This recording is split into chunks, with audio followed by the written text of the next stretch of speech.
While plans for my modest little engaged Japanese themed layout has centred on the idea of a rural line, I could not resist the possibility of adding an orbiting, or rather passing, regional commuter line on the periphery of my board. I like the idea of, while concentrating on life at the centre of my layout's tiny Japanese hamlet, that there would be a hint of life outside the little world in the form of the occasional passing mainline traffic, even if those trains did not actually stop at my tiny rural station. It kind of created the illusion that my little section of Japan was connected, hypothetically, to a larger world beyond my layout. So, to facilitate this, I did procure the first of my large inter-regional passenger express trains, my lovely blue Hokutsai Limited Sleeper Express. This was later joined by my cream and maroon Kiha 80 DMU Express, giving me a sleeper train connecting distant capital cities, as well as a regional commuter express. All good. And I was satisfied with these big trains and saw no need to expand on this fleet. However, my brother, who has helped me with so much of my model train collection, once again sent me a wonderful gift of a pair of Kiha 81 DMU units. Now, rather than being a complete new train, this brace of engines was really more of a complement to my already existing Kiha 80 Express set.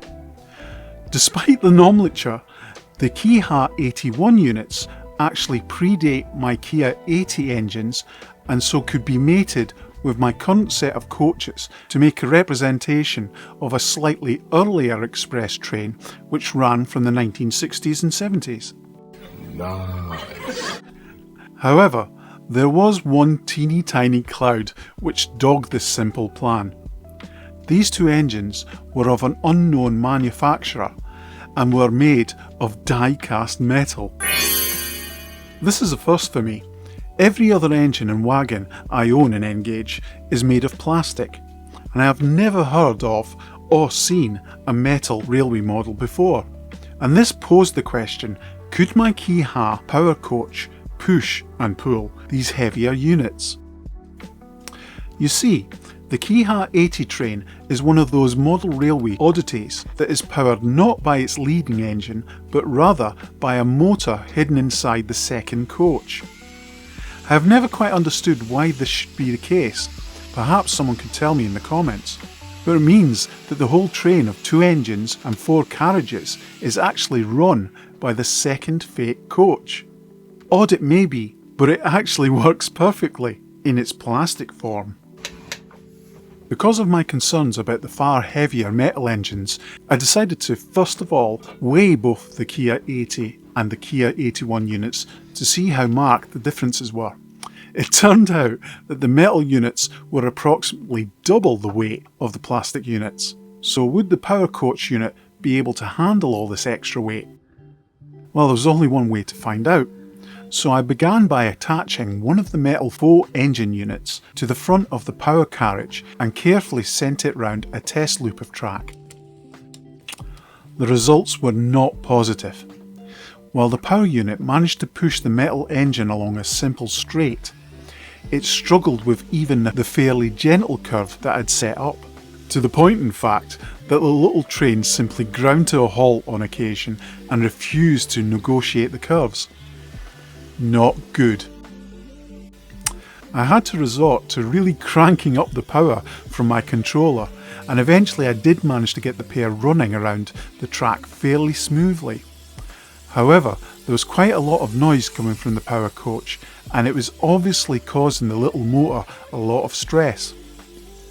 So in the end, I stopped any further experiments and didn't even bother to try attaching more coaches, much less the second metal unit to the train, for fear of damaging the motor. So, what to do? Well, I had a bit of a think, and here's my options if I want to get the train operating with the Kiha 81 units. 1. I could try and procure a second Kyoto power carriage and add this to the train, thus sharing the load. But while this might get one of the metal units running with my train a bit more smoothly, I still have my doubts that even 2 motor carriages could get 2 of these metal engines to operate as well as the original plastic Kia 80 did. 2.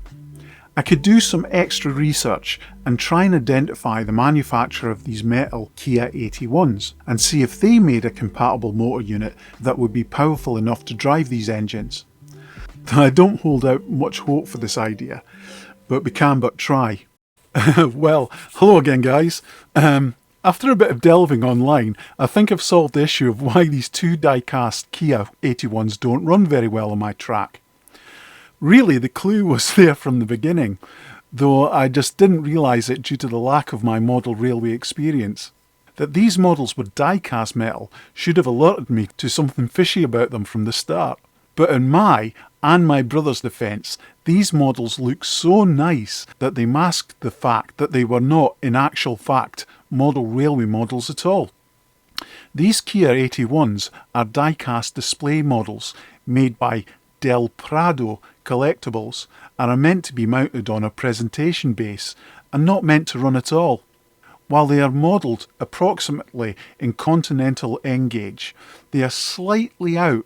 I kinda thought they looked a incy wee bit smaller than my Kyoto Kia N gauge engines, and this discrepancy in the dimensions of their wheelbase is another reason why they were having problems negotiating my track.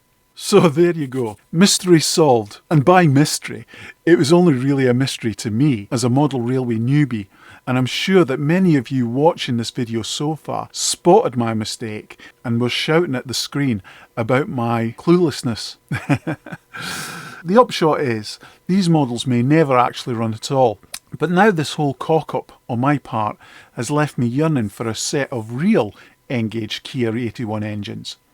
So I may have to look into procuring some Kyoto models of these units in the future. No! In the meantime, however, these lovely looking models will be ideal for use as static display items for when I'm creating photographs of my layout as a nice variation to my Kia 80 train setup. There you go. Now back to the video. Right chaps, while this episode was just going to be about my Kia 81 engines, that, sadly, has been cut short, but just so this isn't all a negative exercise, I thought I'd add a wee bit of footage that might be of some consolation. Well, for me anyway. Yet another of my brother's eBay bargains, which he passed on to me, was a trio of little GNR oil transport wagons of tankers. As usual, Ian worked his eBay magic and picked these up for a great price. But, and there's always a but with eBay, this came at the cost of the condition of the models. All 3 tanker wagons had obviously seen a lot of use, and practically all of the delicate access ladders on the sides of the tanks were either loose, bent, broken, or completely missing.